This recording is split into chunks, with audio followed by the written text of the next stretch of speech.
Woman in Me by Britney Spears is her very first ever memoir. It's the first time Britney is ever telling her story in her own words. It released October 24th, 2023, literally almost to the day 25 years after her first hit single. It is the best-selling memoir of all time. Let that sink in. Of all time. So I've told you this before. I feel sorry for anybody who released a memoir in October because we all knew Britney was coming. Why would you try?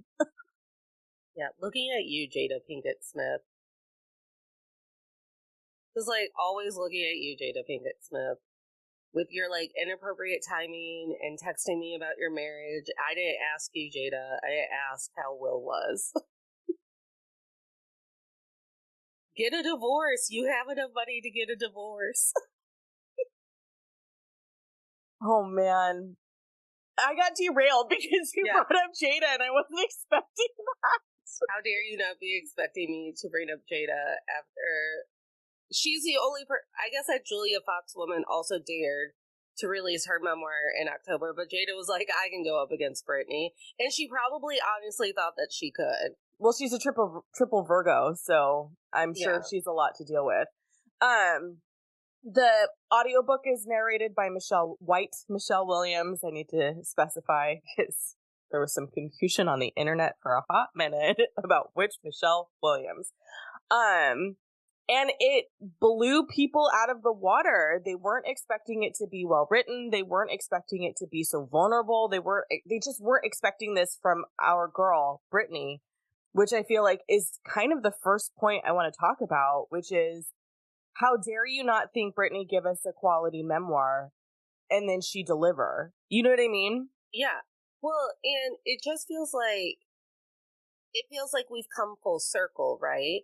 Like, because through the memoir, she lets us know that she was cognizant and aware of every game that people were playing during her career. She just didn't know also how to play the game. So it wasn't that she wasn't aware, she just didn't know how to combat it. And then we get to 2023, October 2023, and she's like, I know that everyone thinks that this is going to be written like a Junie B. Jones book. But what if I hire a really good ghostwriter? And what if I just literally, I think also that some of the interviews between her and her ghostwriter were done via email. And I was like, that probably helped too, because you just rewrite what she said. Mm-hmm. Yeah. Well, and you can process it slower. You're not unprepared for a question. It's really just like a moment for her to actually sit there. Like, when I did that email interview for Canvas Rebel, I wrote a novel, and I was like, this is not going to fly looking like an actual interview between two people, because no one is actually going to write a paragraph that I said, let alone I said a whole paragraph. Right, because reading something and talking about something are two different things. Like, if I'm writing about myself, as we get into the novel, my very first takeaway after, because I read it in a day. I spent the entire day reading it. I rotated between audiobook and the physical book because I still have a day job. And I had to get shit done. But I was telling another cookie that we are friends with that I love how she frames this story with family being the center, the lack of it, and the desire for it. So a lot of people I know were a little shocked that certain people weren't in the book. But I think that to me, that wasn't the point of the book. The point of the book was to talk about the love, desire, and loss of family. Yeah, and when I think about people being like, how dare she give Jessica Simpson a pass for saying the one shitty thing about shaking her tatas in the early aughts, it's like, what do we have to rehash that for? Like, we understand that when we were growing up with the early aughts and the pop princesses of the time and our pop divas, that they were pinned up against one another until they had to do a Pepsi commercial together. Right. And I think that what else I saw from this book is a woman who was like, I understand that the shitty behavior of my family and the entertainment industry has nothing to do with me and has everything to do about them. I'm still talented. I'm still good. I just didn't understand how to play the game. Yeah. Well, and so she's 39, right? I think she's in her 40s now. Okay, so we tried to calculate her age, and it's still a mystery. Not a girl, not yet a woman. But I can remember having to go through 3 to 5 years of therapy before I too could be like, hey, my generational trauma is not actually on me. Mm-hmm. The body keeps the score, and it didn't start with me, and all of it. And it's also not my fault that I'm living through the late stages of capitalism, and it's about to fall. And it's also not my fault that a bunch of white men on Capitol Hill don't understand why my body deserves medical care because I'm a woman and my life is just supposed to be pain, I guess. So for Britney to come to that conclusion, even if it is in her late 30s, early 40s, it's because she was robbed of 13 years. We all got to come to that conclusion in our late 20s to make our 30s the best years we're ever going to have. And now she has to do that in her 40s. Yeah, because I literally wrote down, it reads to me like a story of a woman who understands the monstrous behavior from her family. The monstrous behavior from her family isn't about her, it's about them and what is in their core and how the system and how they understood how to use the system. I think when you get the stories of her grandparents, that's crucial because she's setting up the story of her because it's essentially the same thing, just without all of the money and the fame. So it's showing a pattern of family behavior, family trauma. And here she is being like, I'm breaking that. I've broken free and now I'm breaking that. One thing I've seen float through my phone, who knows from where, or maybe someone said it out loud, is I'm just surprised that Britney's dad was smart enough to pull this off. He doesn't seem like a smart guy. He doesn't seem like a business guy. And I think that speaks to how easy we make it to take advantage of people. Specifically women. Why would Britney's dad have to be smart to take advantage of her? Right. None of my boyfriends were smart. Because she literally, even when you get further into the novel and she's talking about, the way that her breakup with Justin is handled and the way that her divorce from Kevin Federline is handled, it's very much, it very much felt like, yes, she's being manipulated to take the heat, but also it's just one of those things, it's just convenient, right? For a guy to be like, or for somebody who's counseling her to be like, it's actually probably better if you do it, because that's what we have decided to believe when it's not really. When she's talking about how she has to pay the legal bills for Kevin, and she's not mad about it, but she's like, it just doesn't make any sense to me. I'm like, yeah, so nobody told you that whoever files for divorce is the one who's responsible for all of it? Why would she know that? Why would she know that? Why would she know that she was able to hire her own lawyer at any time? They probably gave her a flip phone with no internet. Who knows if her mansion had Wi-Fi? Why would she know the terms of her own conservatorship if everyone's just talking through her dad? Yeah, it's we build a system where it is so easy to take advantage of people who are struggling. Jen Shah's in prison. She did it to old people and disabled people. And when Jen Shah and when the FBI showed up on the set of Real Housewives looking for Jen, Whitney Rose was like, this is how you take advantage of people over the phone and you steal their information. I was like, Whitney Rose still talks like a fourth grader. So she knows how to take advantage of people. It's because we've made it so easy in this country. Yeah, truly, truly. So for me, I know the beginning of this is feeling a little disjointed. I think so I just kind of am going to clarify now. For me, I really latched on to the motherhood stuff. That's what really kept me, the whole book is compelling. When I posted about the book, everyone I knew who was like, oh, I'm going to read it, I said, I read it in a day. Keep that in mind. You will be compelled to finish it immediately. And then they would come back and say, I read it. I also couldn't put it down. So it is a compelling read. And I think for me, the hardest parts to get through was all of the motherhood stuff. because of the shit she was put through. But before we get into that, is there pre-motherhood stuff you want to touch on? I think that my biggest pain points when it comes to the novel, because I'm not a mother, why would I latch onto the motherhood stuff? Right. Is the breakdown of the female relationships and how that feels very purposeful, the mental health stuff, and the pinning of sisters against one another. So I have a note, and I think maybe you and I talked about this offline, but I wrote down, God, the socioeconomic difference and age difference between her upbringing and Jamie Lynn's upbringing. Someone reminded me she and Jamie Lynn are 10 years apart. Already a huge difference. I have a sibling that's 7 years older than me. We are two completely different generations within one family. He's a Gen Xer. I'm a millennial.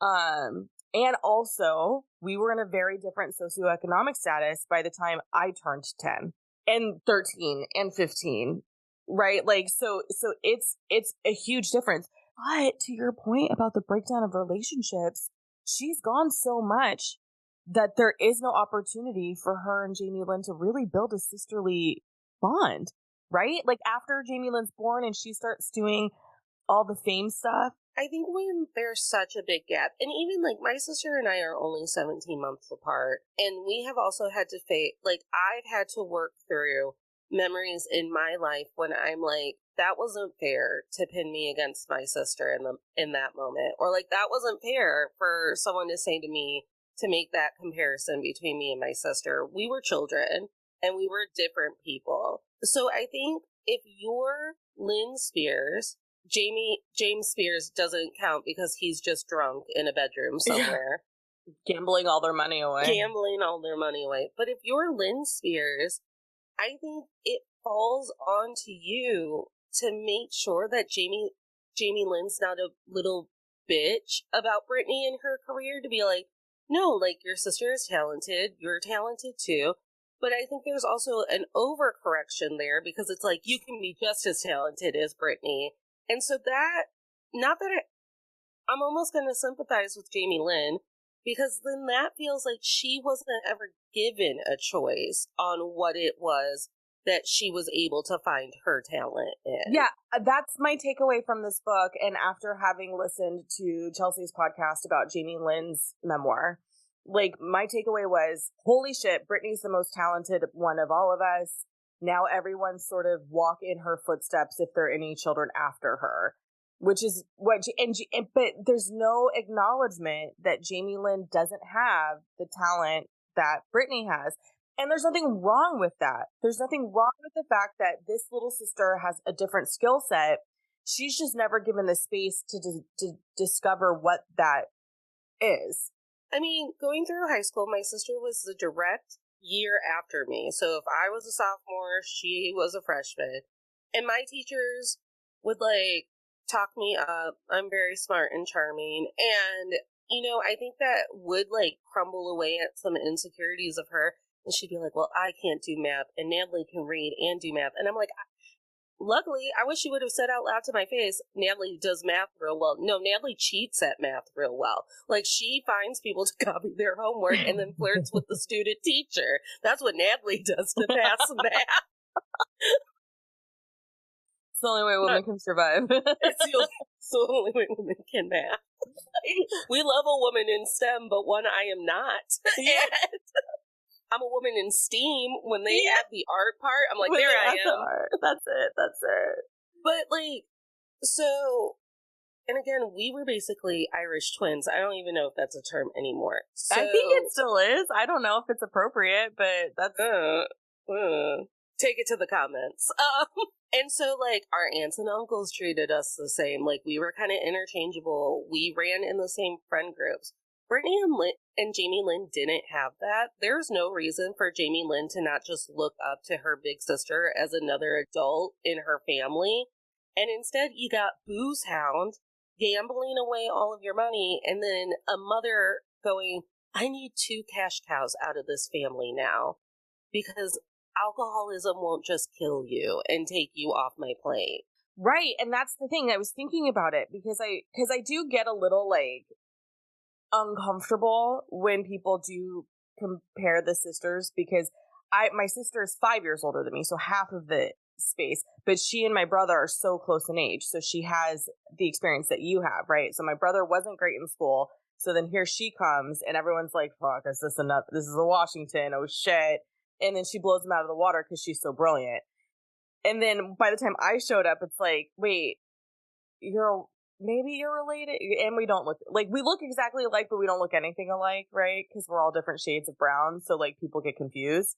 But I think one of the things that my mom and dad did really, really well was we do family things. We have family time. It includes all of us. And sorry that we had a child so much younger than the rest of you, because now everything has to be appropriate for a 5-year-old. To an extent, right? Like, I mean, I'm traumatized because of the Hitchcock movies we watched during family film night when I was a child. But the point is they really did put an emphasis on, we're doing things, the 5 of us, versus it feels like, okay, well, now we have Brittany over here that we have to do stuff for her, so you need to wait your turn, and you'll get my attention whenever you get my attention. And I didn't pick up on whether or not they ever did family-centric things that, like, would create a bond. And I understand that's hard. I have a alcoholic ex, so it is hard to, like, do family things when addiction's involved. With that said, you know, the model was always, how do we build a family bond? Okay, this is how we build a family bond, and this is what we're going to do. So even though I have an interesting relationship with my siblings now, that's kind of our own fault, because as we got older and grew and changed, our relationship changed. That is not the product. Well, I say that, but also strangers did pit us against each other, because I had the good hair and my sister, quote, did not. I use it in air quotes because I think her hair is beautiful, because black hair is beautiful. But people would say things like, strangers would say things to me like, oh my God, your hair is so beautiful, because I had golden curls that were like beautiful. And here's my sister with her afro, and nobody got it because it's 1986. Thanks. Good old American racism. Right? Yeah, and I don't even think school is where my relationship with my sister started to break down. I had a manipulative grandmother who, in order to get the love and affection from me or my sister that she felt like she would deserve, or to get us to do the chore, or to get us to do the thing, she'd go, well, Natalie would do it. Yeah. And we never met up in the middle to be like, you mean to tell me that because we used to switch off with grandmas, and they'd meet in the middle and switch us, like the Parent Trap. Right? And I got really uncomfortable that every time I slept in, it was, Emily wakes up so early. You must want to spend that much more time with me, or whatever. I'm a sleeper. I love to sleep. That's why we're friends. It has nothing to do with my love or affection for you. Right. And it would make me have physical, like, stress anxiety moments. My stomach would hurt, my head would hurt. Meanwhile, I don't know that when my sister's at my grandma's house, they're doing the same fucking bullshit. Right. So again, someone else's manipulative personality has written a code in me and my sister's head where it's like, we're not a team, we're adversaries. Like, we've got to be as good, if not better, than the other one. Right. And I see that in Jamie Lynn. I see that in her, in the way that she acts and behaves, in the way that she presents herself. She's constantly trying to prove that she's just as good as Brittany, and the entire world is telling her she is not. And I don't say that with malice. I say it with, you just have a different, Brittany is so iconic. And even when she blew up and showed up for the very first time, you knew it was going to be a game changer. And that's got to be really hard to live in her shadow like that. But it's also no excuse to be so awful. Right. No. And I think that's something that comes with therapy and maturity. Mm-hmm. So that just means that, like, Jamie Lynn is still really emotionally immature, which probably means that there was still alcoholic-related trauma in her home. Because not only is it alcohol-related trauma, now they have money because of Brittany. But that's still something like when my sister and I are a team, we're a fucking team. And then the moment that my sister decides that I'm a worthless shit person, I'm a worthless shit person until she gets out of that mode. And I just become the person who rides it out because I'm like, this isn't actually about me. I'm just going to block her on my phone. I'm going to scream to Julia and Stephanie. I'm going to cry. And then eventually she's going to be like, I think that's something Dad planted in my head. Or Mom. Or she's just going to get over it and then give me the Disney Plus login. Yeah, and I feel like that's also Brittany. Brittany is the same. I feel like Brittany's like, y'all are made up some story in your head about whatever, so I'm just going to wait it out, but also I'm not letting you in my house ever again. Amen. And that's why I'm the sibling that lives so far away. Am I Britney Spears? Is Brittany me and I am her? I mean, I know that you're saying that as a joke, but I think there's a lot of similarities between, like, Brittany is kind of like the millennial woman in the sense that when I was reading this book, there were so many things she was saying that I was just like, that hits deep. Because, you know, every time we read a memoir or a book, it becomes my personality because that's how readers are. But with this particular memoir, especially the motherhood stuff and just the way that she was treated, it really... and the way that she kind of came to conclusions about her family, I didn't have the extremities that she had in any way, shape, or form. But again, I did have an alcoholic partner that I had a child with.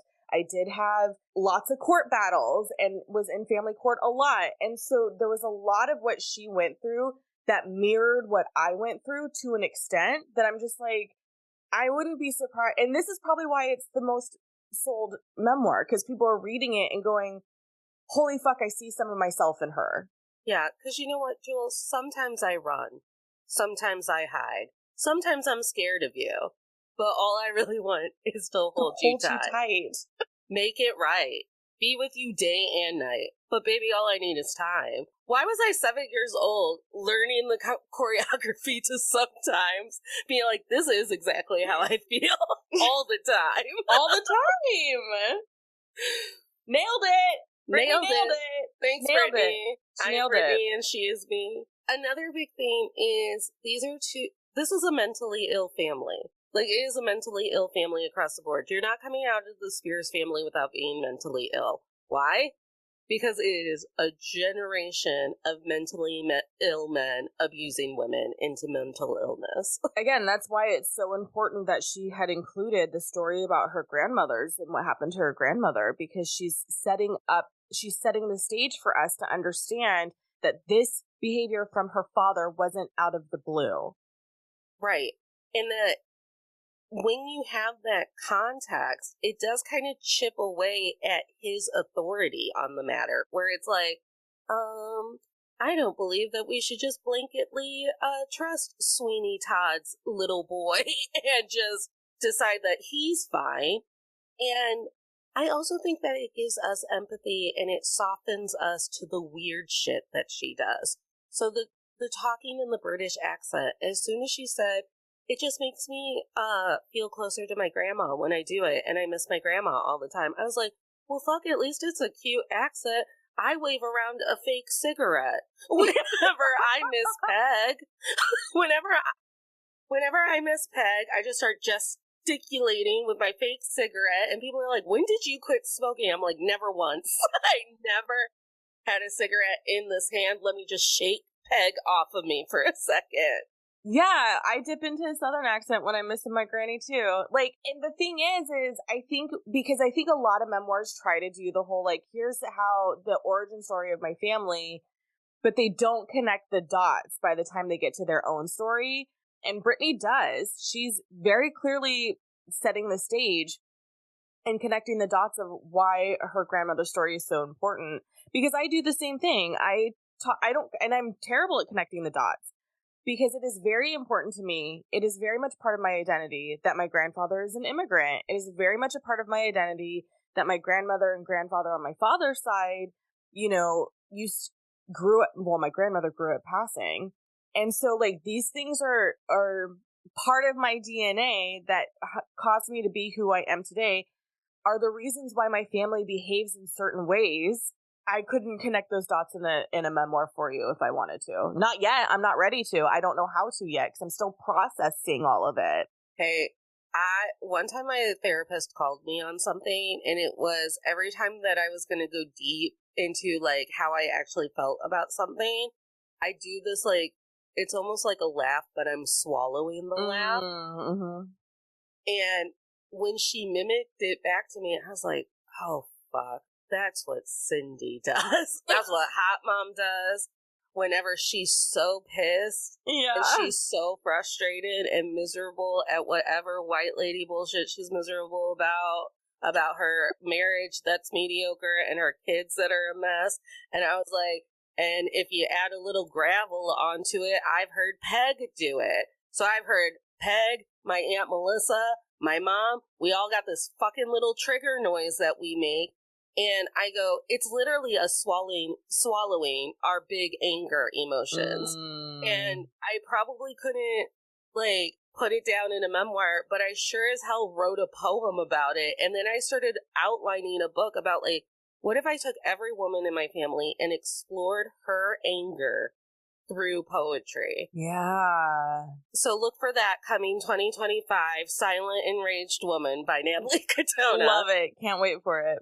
But, like, it's when you connect those dots and so people are mad that she's, like, showing a little bit of empathy to her dad, which I did not pick up on at all. I didn't pick up on that either, Natalie, when people were like, she's so much easier on her dad and brother than she is on her mom. And I was like, oh, what?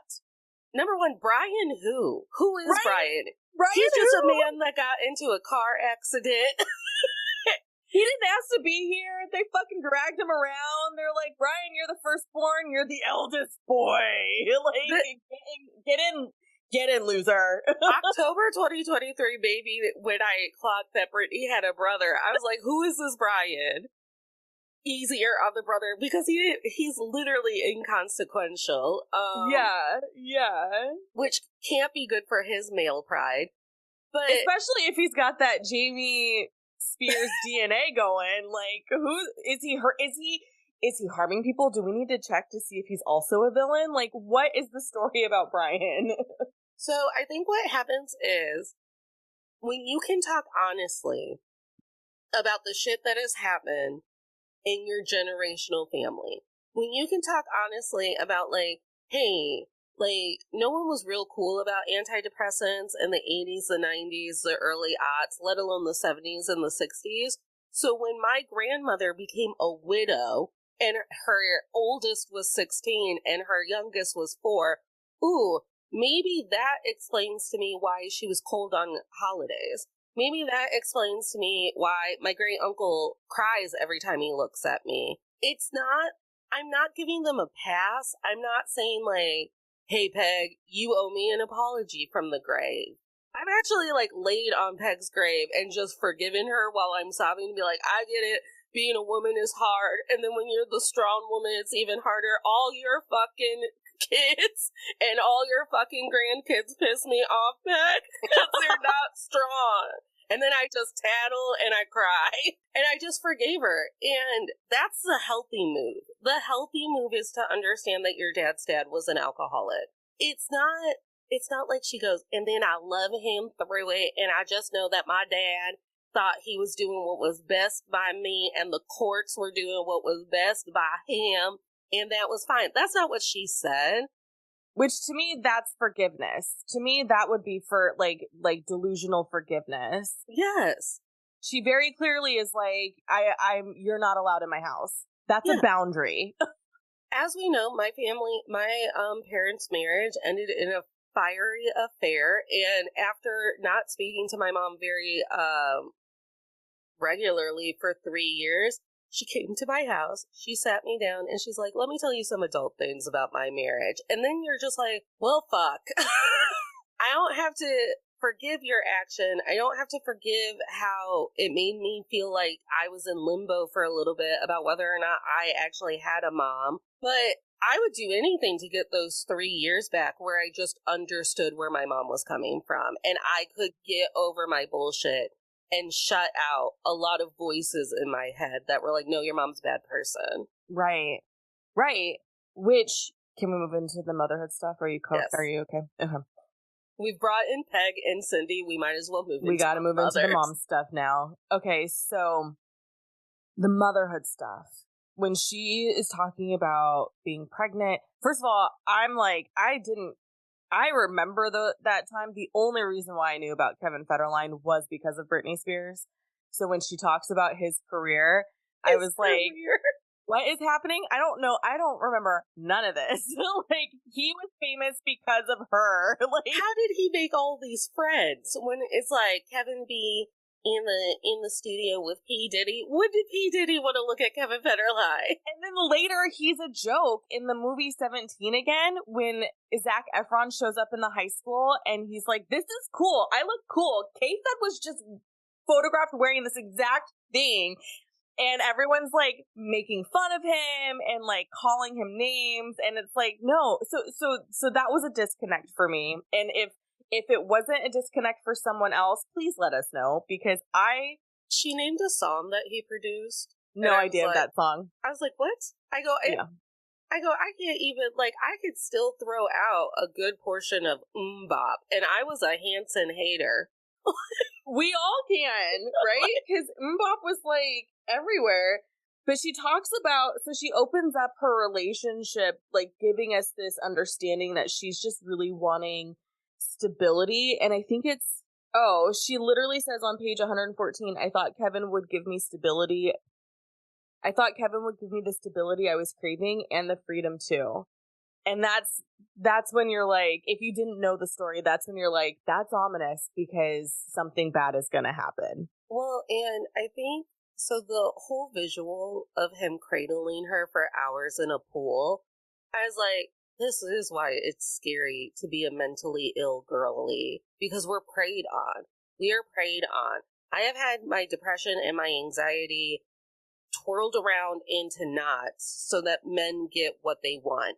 And it looks like them being kind to me, and it looks like them being cruel to me. And sometimes it's a nice, like, little mixture of fuckery in the middle. And you never want to think it. You never want to think that Jason Alexander kid got drunk in Vegas and was like, I'm going to take my best high school friend's money from her. And you never want to think that a guy cradling you in the pool and, like, singing Edelweiss is going to one day divorce you and be such a huge part in your reputation being torn down so your dad can basically make you a slave of your own home. And yet, here's this dude, and he's a backup dancer, which, don't get me wrong, I respect the fuck out of background dancers. I went to the Eras tour. They work hard. They work hard. So here's K-Fed. His name is fucking K-Fed. And he's just looking at a frazzled and shaken little girl. And he's like, I'm going to cradle this bitch in the pool. And then the moment that you put his name on your paperwork, he's like, and now I'm going to do whatever the fuck I want. Yeah, because she talks about, like, I just assumed this is what marriage was like. You know, I'm supposed to, be in deference to my husband, blah, blah, blah. And he's doing whatever he wants. And, like, I remember the Shar Jackson drama. Like, that is very clear in my head. So to me, it's like, oh, man, she didn't want to see his bad behavior, probably because he did hold her in the pool for so long.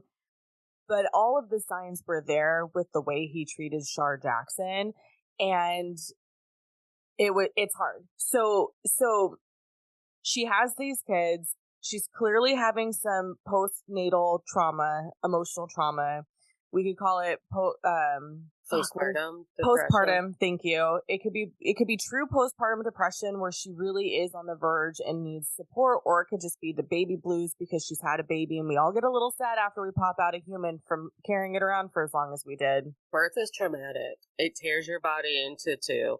And if you don't know that, watch Sister Wives. Yeah. So I'm reading essentially her early motherhood story, and I'm being transported back to my own experience, which was, I was alone a lot. I had a friend who did step up and essentially take care of me emotionally, because there was no emotional care from the person who got me pregnant. There was a lot of lack of trust. And so when I went into labor early, because I fell, So that's already scary. There's this moment in the hospital where they're like, who's going in with you? Because I'd have an emergency cesarean because my son was breech, and I had found out like a week before my doctor's appointment that he was breech. And so they're like, we have time for him to flip. It's going to be fine. You're going to be fine. Well, then I fell, and then it wasn't fine because I went into labor after falling, and it was in the, I forget what it's called, the little sack of juices tore, which is why they had to go into delivery, because if I had fallen in and got into labor and everything else was fine, it would have been fine. But like my waters literally like ripped. But it was so small that it took us a couple of days to realize, like, oh no, your water's leaking. Like, you need to have this baby, like, now. Yeah. So I wanted my mom because it's a big surgery. They cut into your body to take out this human. Fast forward a year, and I'm having a conversation with a friend. And that was the best decision because, as we all know, Black women die in childbirth all the time. It is a horrific statistic. And now white women are dying in childbirth. So really just America hates that that we have children, but they force us into it. Anyway, fast forward a year, I have an infant. I'm talking with a friend, and he makes a comment. I can't believe you didn't let him into the delivery room. I would have slit someone's throat. And I said, I had to have a cesarean. I wanted my mom. I want my mom. Number one, like, if men would like to be more a part of my body trauma and my pregnancy and my birth, they could step up. Because here's the thing, Natalie. What if something had gone wrong? My heart rate dipped. I go unconscious. That tiny Italian I call mother is going to fucking fight to keep me alive. The man who disappeared on me and his mother made excuses on why he couldn't show up for me is not going to fight to save my life if something happens in the room. No, they're just going to twiddle their thumbs and then cry to their mom and dad about how traumatic. And then at your funeral, make it about them. Tell your parents, like, that was a really hard day for me, and I really don't think that I'm over it. Right. So, like, I saw that tone, that idea that, you know, I can't believe you didn't let him in the delivery room vibe in her stories about trying to raise and be with her children. All this woman wanted. She literally told us in her book, everything they said about motherhood was true for me. Everything about motherhood is true for me. I loved being a mother. I love being a mother. And then here comes a bunch of fucking men who are like, yeah, you don't need your kids. We're going to fuck you over. And she doesn't understand why, because it doesn't make sense. When someone willingly wants to keep their children, you're just exacerbating her mental health issues, causing more trauma, breaking the bond between her and her children. And then the custody shit got to me too, because that shit is so manipulative. You have to live a perfect life. So like when she talks about how her mom, when she and Paris go out for the first time and God only knows how long, and she got a babysitter, she did all the things right. She was responsible. She got a babysitter, somebody she trusted, her mom, who she probably shouldn't have been trusting at the time. She made sure to, like, it was a kind of a controlled environment. She was with somebody that she trusted, Paris Hilton. She gets a little buzz because that's what you do when you're in your early 20s, mid 20s, because that's what 20-year-olds do. She comes home. Her mother berates her for coming home a little tipsy and just makes her feel like shit. Also an experience I've had multiple times after having a child. Meanwhile, while Brittany and this loser were married, they were married people, and he had all of the access he could ever want to these fucking kids, where was he? Right. Because she's dragging infants to studios, and he's like, don't let them in. Right. Who gave Brittany the address? Right. So that part, I'm just like, he clearly doesn't want to be a dad. And yet, he's winning the custody battle?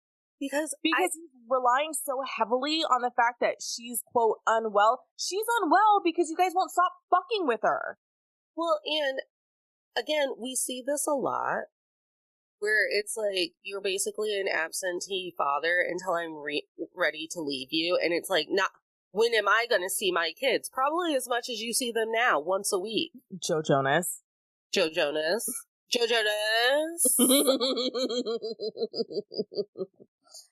But that's so many divorce cases. Women walk away from these idiot, useless men and they're like, when am I going to see my kids? And it's like, number one, I have to pack lunches for when the kids have to go see you because you don't feed them. Like, okay, listen, and I'm so glad this is behind the paywall because I'm not ready to publicly admit. I've publicly admitted a lot about my ex and our relationship and our co-parenting, lack thereof, but there's a lot of stuff I'm still not ready to talk about very publicly. But I will say this.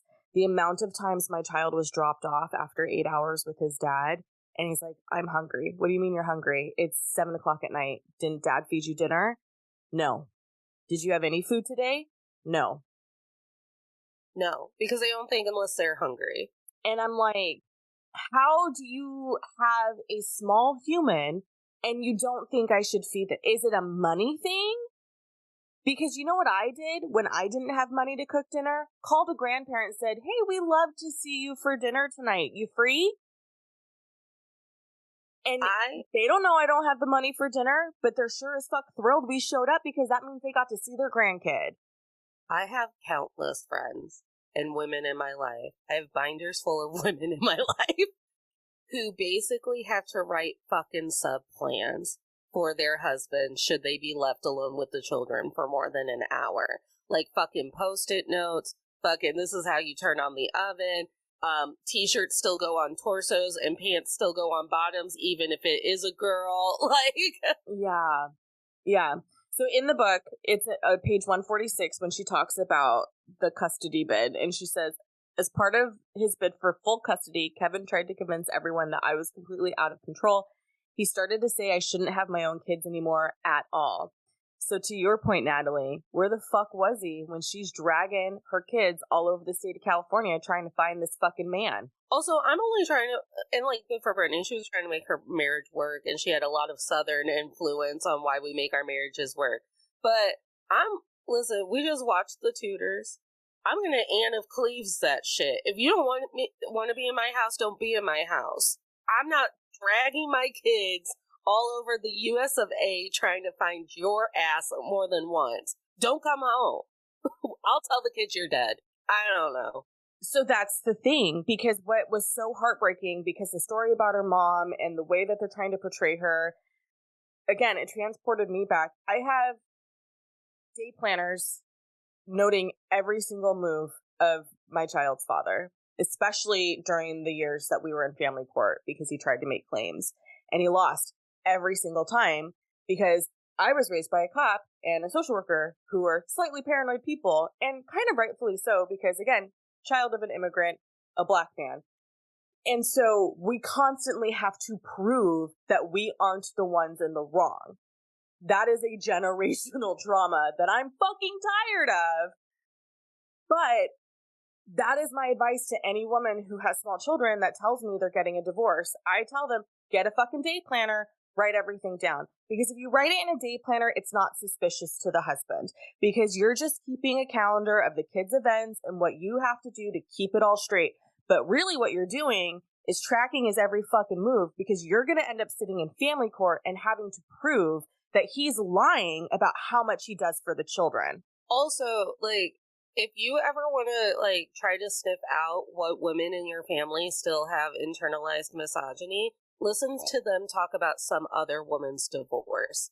I don't get it. He's a great dad. He shows up and he works hard. There's a story, too, where she talks about how her kids are a little bit older. I forget which son it was, but the family's over. Jamie's there. Everyone's there. Her boys are there. And, like, one of the boys gets upset. And so Jamie's like, so he walks off and goes into his room, because that's probably the best choice when you're angry at someone, which is a thing that Jamie doesn't understand because he's a worthless piece of garbage. And then he fucking knocks. So then he's so mad that this child walked away from him. He bangs down the door. And then later, K-Fed uses that as a reason why Brittany can't have her kids. And I'm like, this man, this teeny tiny little man named Jamie Spears, is so mad that a child exerted autonomy that you were willing to hurt a child. Like, you are a monster, sir. Like, we already knew that you were a monster. You just keep proving that you are a monster. And now you have no consideration for the fact that that's going to look bad and be a thing that's going to get brought to court. Because, like, not that I lived in fear raising my child. I didn't live in fear per se, but I definitely lived with the knowledge that if somebody decided that something I did or something they witnessed was bad enough, they could call the cops. And we all know bad enough doesn't mean shit. It could be the smallest thing. It could be like a one-off. His socks don't match. Yeah, it doesn't matter. He smells a little bit today. Like, it doesn't matter. And so when K-Fed's like, you know what? She doesn't need to have the kids because look at this horrible man that's in her life that hurt my children. Put that horrible man in charge of that wily woman. Right. It's like, if this isn't a very strong anecdotal, but also legal, but also not anecdotal, proof that men win at all costs, then I don't know what would be. Because she is trying so hard and she's basically collectively getting gaslit. I played the game. I did exactly what they told me to do, and they still fucked me over. Like, that is the theme of the book. Shouldn't we talk about, like, Justin repeatedly cheating on her? Oh my God. Writing? Yeah. So, through this book, we not only find out, like, it had already been leaked about the abortion, so that was no longer a shock to me. The guitar solo that he played to her while she bled out on the bathroom floor was a little concerning, but also that they had to have a quote-unquote secret private abortion in her own home. I was like, that's some dirty dancing shit. That is some dirty dancing shit. I was like, something could go wrong. You don't know, Justin. You're a moron. You have ramen for hair. And then he's watching her bleed out and writhe in pain and, like, have The Exorcist on their bathroom floor. And he's just like, I know what'll make you feel better, Brittany. And he gets out his guitar and he's just like, bye, bye, bye, bye, bye. God must despair. Your love is like a river. And she's like, Justin, it hurts and I want to go to the doctor. We can't. That'll ruin my career. Peaceful indeed. Your soul is like a secret, just like this abortion. When I look into your eyes, I know that it's true. The U.S. of A will take my side over you. I mean, yeah, for years they did. And I think that also highlights just how much men aren't taught. Like, okay, I don't want to say it like this, but I'm going to say it like this. To me, it's clear he's probably a narcissist. Honestly. Because he's just, even when you watch videos of him, like, he's just like, I've been told I'm cute and funny and talented my whole life, and you're welcome, you know? Right. And what do you mean Genuine doesn't want to be my best friend? Right? Sit down, white boy. Genuine don't want nothing to do with you. Fucking culture vulture, that's what he is. But what really got me is that Brittany was like, I knew that he slept around. I knew that he fucked a girl in every state on the tour. I knew that he was fucking every other background dancer and probably making it part of her contract to keep her job.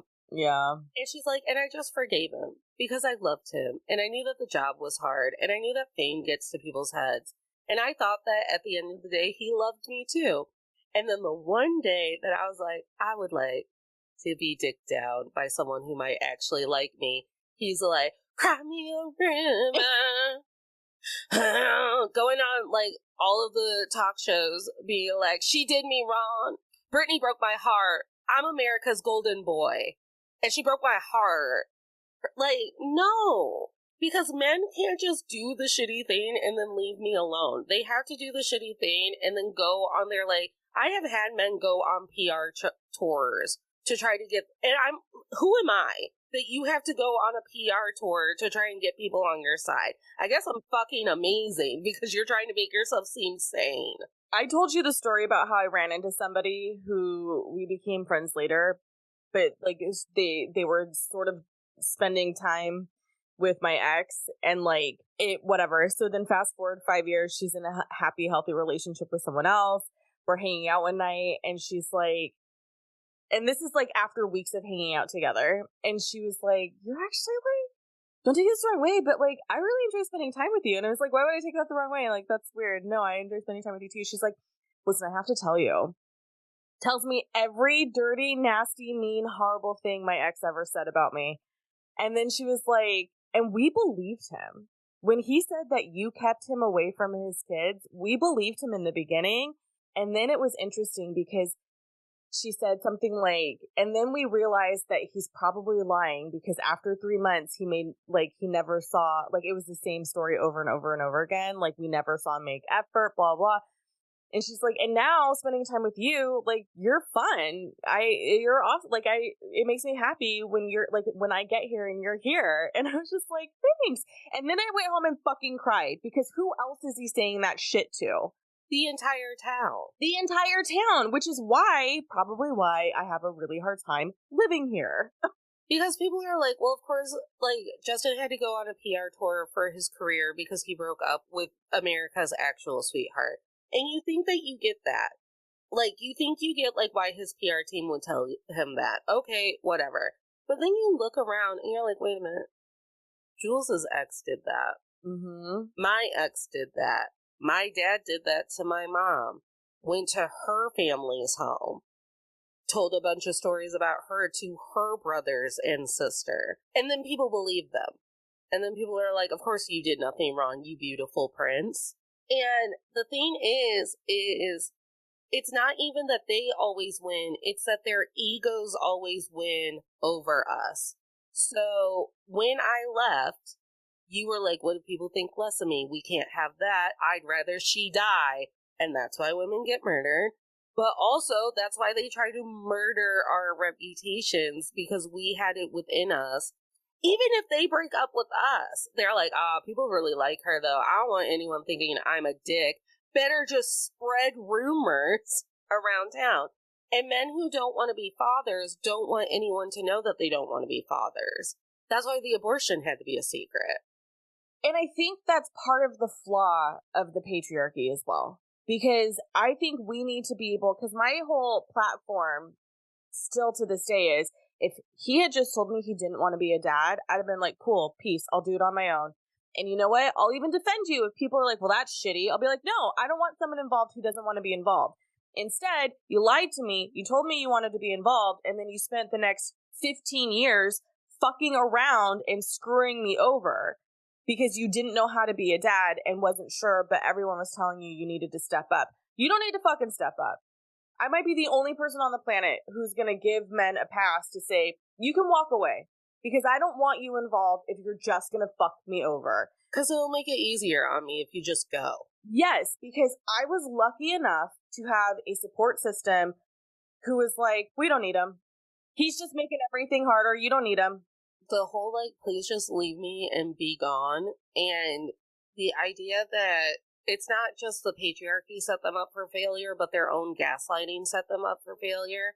Because here's K-Fed cradling you in a hot tub, and you're like, I just want to be a mom. I just feel like they'd let me take a nap if I was only a mom. And then K-Fed, to get his payday, is like, I'll have your babies. I got 2 of my own. They're secret. Shar was pregnant when they started dating. Right. And I 100% believe Brittany when she said she had no idea that he was dating Shar Jackson. Shar Jackson was kind of out of the limelight by that point, and that they had 2 babies. I was like, right, because men lie. But remember that picture where they were all together at some sort of barbecue or something, and she's sitting on K-Fed's lap, and Shar's there with all of their children, and Shar's pregnant? Well, yeah, I think eventually she eventually has to find out that she has these kids because friends rat him out. Right. So, like, I just believe that it was probably several months to weeks to years before he owned up to it. Yeah. Because men feel like they don't have to tell you everything. And then that's not lying. I mean, I told you last time we had a recording that I was raised in the you don't need to know everything. And then it turns out a lot of people view that as lying. But that's how I was raised. I was raised in an environment where it's like, you get the details that I'm willing to share with you. And if that's lying, then that's what you think. I will say that part of this memoir for me was also reliving some of those key moments. Like, I had forgotten that she smashed the shit out of a paparazzi car with an umbrella until she said it, and then the photos like literally flashed through my eyes. I was like, oh, I do remember that, Brittany. And I appreciate all of the context. Like, all of it. She put everything, she gave context to everything. And that context makes absolute sense. Because, you know, some people are like, well, here's the context. And you're like, that's still sus. Yeah. There's nothing sus about the context she's given us. It makes complete sense. So I think, like, one of the biggest themes of this memoir for me, besides, like, all men are liars and don't you trust them, don't you trust them, is it is still very scary. And I said this when we did our pre-episode. It is still very scary to be a mentally ill woman. And mental illness is on the rise because of late-stage capitalism giving us all anxiety and depression. The literal daily trauma that is capitalism and misogyny has made us all to the point where, like, everyone is claiming mental illness, and that's why the boomers don't believe that it exists, because they refuse to take responsibility for abusing us. But it's still, like, it doesn't matter if you're a mom, it doesn't matter if you've got money, it doesn't matter if you married the guy, it doesn't matter if you tried to make it work, if you overlooked him cheating. At the end of the day, you're a woman, and you're a woman who dared to struggle, and you didn't know how to struggle quietly. Like, all of the women in my life and all of the women in Britney Spears' life knew how to struggle quietly. And then the moment that they couldn't do it quietly, they got put into a building. I think that's the biggest thing, is that even in our suffering, we still have to be silent. Yes. And that's why in my family, all of the women have some weird swallow thing where we're like, yeah, it's that women have to, not only do we get the, you know, dream life of being abused every day just by the systems, but we also get this bonus gift of having to just, like, put on a pretty face in the face of all of our adversity. And Brittany shaved her head instead, so they locked her in her bedroom. You know, when I was in 8th grade, I was having a really hard time, and I too shaved my head. And you know what my parents did not do? Lock you in your bedroom? Correct. I'm really surprised that they didn't, though. Girl, they probably should have thrown me into therapy. That was a cry for help. I can tell you that right now. Like, when she was saying that shaving her head was a cry for help, I was like, yep, been there. Been there. Listen, my shaving my head is dyeing my hair purple. Every time I'm sad, I'm like, what if I had pink hair? Because then you look in the mirror and you're like, look at my gorgeous pink hair. Look at my gorgeous pink hair. And is that going to fade away into a beautiful silvery purple that I'm going to pretend is beautiful and makes me look like a witch? Yeah. Yes. Yes. The other thing that, remember when we recorded last time, I was like, I'm so curious to know if she even truly wanted to be super duper famous. And I appreciate that she was like, it was great at first, but after 2 years, fuck it. It was not fun. I hated it. I didn't want it, but they kept forcing me. And I was like, that's what I needed to know. There it is. And I think a big theme of this book is still that, like, because of the systems, it's so easy to still rip away our agency and our autonomy and take our lives away. Yeah. And taking our life away doesn't always mean, like, doing the decency of giving me, like, a really good Netflix murder documentary to my name. Like, it literally will just be like, we'll just lock you in your bedroom until you're ready to behave. Right. And the thing, right. And so my experience and Brittany's experience are literally happening simultaneously. So her children are being ripped away and she's being forced to go into court all the time. The threat of my child is there, and I'm forced to go to court all the time. And the fact that she has money and power and fame and I do not, but yet we have a similar experience with the court system, except I was literally trained to survive court. That's the one thing my parents, and she wasn't. And that's the one thing I'll give my parents credit for. I mean, I'll give them credit for other things, but I have to give them credit for that because my dad very much saw that people of color and women were destroyed repeatedly in court when he was a bailiff, and he did everything in his power to ensure that his children were not those people. And And again, we say that all the time. I've said it about Kesha. I've said it about Britney. I've said it about countless women where it's like, if the resources are there, the resources are there. But sometimes it's just fucking unlucky that you got the parents that you did and no one told you how to navigate fame. No one told you how to navigate a court. Because they wanted it themselves, too. They wanted that fame, so they got that fame through their daughter, which is sick.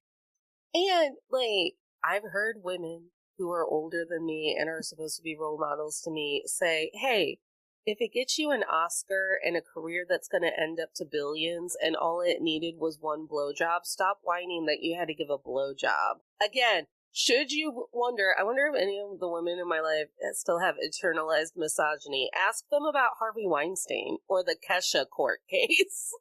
there are tricky ways to just ask questions and be like, ooh, your head ain't right. So a lot of people are probably like, hey, Britney, you got a mansion, you didn't have to work, you got to twirl all day. Was it that hard? And she's saying, yeah, it was. And it's allowed to be that hard. It's absolutely allowed to be that hard. Being locked up, whether it's incarceration or in your own home. I mean, did we all forget what it was like to not be allowed to leave our houses in 2020? Correct. Times 13 years. So when it comes to, I also had a really smart point about her therapy, but also her empathy towards her family. I had a therapy friend reach out to me with comments, but I'll put it in my outro. Go ahead. So anyways, people are like, why is she being so kind? Why? And I just think that she's being honest about her family situations. But I will also say this. Our body, as a survival tactic, will do a lot of things to numb that pain that we have experienced through our family and through the people who are supposed to love us. So I find that very interesting that when people sit down to write a memoir, it probably is really hard to remember how mad or sad or in pain you were because of it. Because your body has done everything it can to be like, no, we're just going to feel icky in our tummy should that happen again. So we know that we're in a bad spot. So when people are like, I can't believe that she's not just railing against the machine and putting all caps in the book and whatever. And it's like, well, it's because she's not in that place anymore.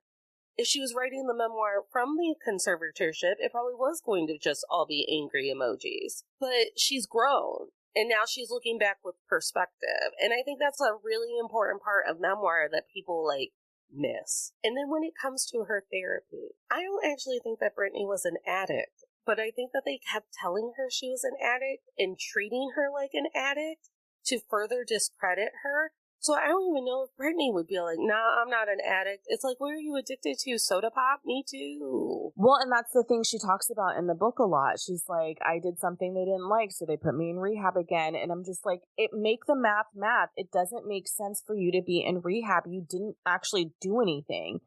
They're forcing drugs on you. They're forcing drugs on you. Thank God she did do some of the work. And whether she did it on her own through some journaling or she got a therapist that she could trust, I don't know how I'd ever go into a therapy office again if I've just been forced to sit through AA meetings that I don't belong in. And I've been sent to the Girl Interrupted mental hospital, and I'm literally listening to people talk to their demons, and I'm like, I was just hoping I could get a coloring book, but Bertha's over here is really struggling. Yeah. Do you want me to tell you, and you can have it in your recording too? Because I can say what my therapy friend said. Okay, so regarding her therapy at the facilities, so a therapist friend of mine reached out, and because she had listened to our Britney episode, and she's like, I gotta inform you guys on some stuff. So she was telling me that mental health being used in court, clients hold their privilege always, except if they sign a release or if they are using their mental health in court. So basically, if someone says, I did this because I was depressed, they are giving the courts permission to review their mental health records to determine if they really were depressed. She went on to say that she always cautions her clients before using it because it does open up a whole thing. So she was saying in Britney's case, where she was under conservatorship, she did not hold her privilege anymore. So not only did she not have, so she lost complete autonomy. And I think that's something that we forget about too when it comes to mental health, because I also didn't understand that. So I appreciate my friend writing this. Yeah, I appreciate that too. So then when she read the book and then reached out again and was like, my first thoughts about her treatment is that it sounds like she was evaluated and that's not therapy. The point there is to basically look for things that are wrong with her. Psychologists who do evaluate are basically trained to look for problems so they can pathologize people. If you can't, she's like, if you can't tell, those are not my favorite. And she also says she was forced into hospital treatment, which is not therapy at all. It's a place for crisis stabilization. Stabilization. It's a place for crisis stabilization. The focus there is getting meds figured out and giving someone safety if they are a danger to themselves. And for drug abuse, remove easy access to drugs. So basically, this to me confirms that her family abused the system because they are, made claims, and then it's not true therapy. So she's never throughout her conservatorship, of course she's not going to trust the system. And it's a reminder to me that we conflate rehab and what true therapy is, like what they do in rehab and what they do and what we get when we go to a one-on-one therapist of our own accord. I'm just so sad for her. I want to give Brittany a hug. I don't know how to wrap this up. The book was heavy, but it was a 10 out of 10. 10 out of 10. Recommend to everyone, especially for those who lived through it. Or maybe, if you're not past I've gotten a lot of help with my anger and frustration about family court and the experience I went through. Had I not done the work, I think this would have been even harder to read. Yeah. I have dedicated my life to fighting misogyny and being aware that it exists. It was still hard for me to be like, just at any moment, a man with enough money or just enough wherewithal of how everything could work. Yeah, man could steal my money and still fuck me over. Could just strip away my credibility, take my kids, take my cat, take my money, take my house, lock me in a bedroom, and the rest of the world will just well, clearly that's justified. A very well-known white man did it. And they don't even have to have a good reputation because everyone knew that Jamie was a gambling drunk who was never around. Yeah. Henry VIII, if you will. We can just cut it. I can just stop the recording and then you can do it. I'm like, oh, your manifestations you don't do on Patreon. So I was like, okay, how do we end it?